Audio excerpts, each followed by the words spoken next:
5 అడుగులు 10 అంగుళాల ఎత్తు, 55 కేజీల బరువు కూడా లేని రివట్ లాంటి శరీరం, పలసగా ఉండే ఒళ్ళు, తీక్షణంగా ఉండే కళ్ళు.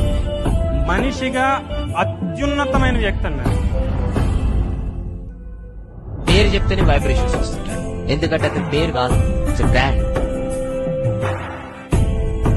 తెలంగాణ ఉద్యమ సమయం నుండి కేసీఆర్ వెన్నంట ఉన్న నాయకుడు, ప్రత్యేక రాష్ట్రం కోసం పోరాడిన ఉద్యమకారుడు, ఓపిక సహనం అనే దానికి మారుపేరు. ఆయన ఎవరో కాదు, మా తమ్ముడు రాష్ట్ర యువజన విభాగం అధ్యక్షుడు ఎమ్మెల్సీ శంభీపూర్ రాజు గారు,